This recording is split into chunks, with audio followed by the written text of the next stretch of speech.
drops, natural eye drops, malaking na itutulong sa ate ko kasi halos wala siyang nakikita noon nung hindi pa siya gumagamit.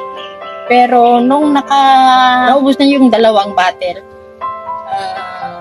medyo ano na yung paningin niya. Pero yung natatanggal sa mata niya, yung sabi ko may amoy. Parang siguro nililinis niya yung mga dirt. Kasi hindi naman siya nagsasalamin. Dito sa amin, malakas ang hangin. At saka mga buhangin. Yun. Unti-unting na lumilinaw yung paningin niya. Dati po ma'am, anong sitwasyon po nung kapatid niyo po dati nung hindi pa gumagamit ng natural eye drop?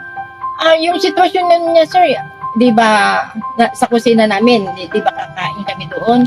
O, pagkakain, sana pupunta siya ng living room. Ganun siya, hindi niya igagano niya yung kamay niya para yung mga Totally wala siyang makikita. Walang makikita. Oo. Yung parang full na kumbaga nabulag po talaga siya. Oo. Kasi 2 mata nagkasabay.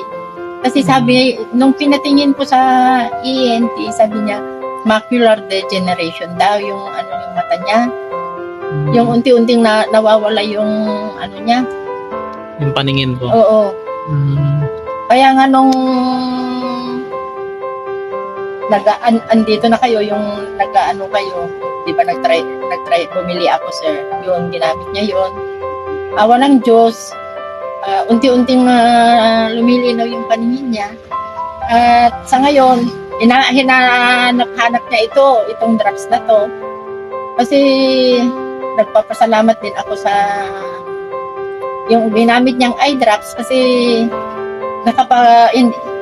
noon, sir, yung madali siyang yung irritated, yung konti lang na pero ngayon kung makita mo, sir, yung parang napaka-healthy niya kasi nakapaggalaw na siya, hindi gaya noon na nakaupo, humiga, yung gano'n. In short, ngayon nakakita na po siya, nakakagalaw na siya ng sarili niya. Kasi kung sakaling makapunta kayo ng bahay, magkikita mo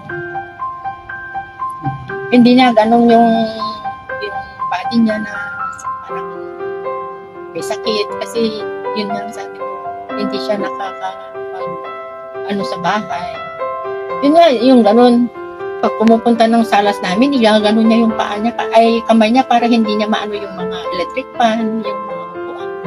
So dati wala siyang totally nakikita, ngayon nakakita na po siya mula nung nagpapatak siya ng natural eye drop. Opo, sir, kasi yun, nakapaghugas na ng mga plato, nagwawalis na siya. Kahit sa labas ng bahay, nagwawalis na siya. At saka, kung hindi siya nakakita, sir, makapagdilig kaya yung mga halaman ko. So ngayon nakakapagdilig na rin po siya. Oo, sir, halos araw-araw nagdidilig siya. Okay. So anong masasabi niyo po dyan, ma'am, sa natural eye drop? Itong eye drops na ito, masasabi ko talagang yung pinaka-effective na eye drops kasi naranasan niya rin yung ibang brand, kaya lang hindi siya kontento doon sa wala siyang ma-feel na may pagbabago yung niya. So kaya nasabi niyo po, ma'am, na hinahanap niya yan, mas siya niyan. At least may improvement po, ma'am. May improvement na nakikita namin. Nakakagalaw na siya ng solo niya, sarili niya. Hindi gaya noon na hinihila mo siya kasi talagang wala siyang nakikita noon, sir. So parang improvement. Kumbaga totally blind. At maraming salamat din sa eye drops. Okay pa.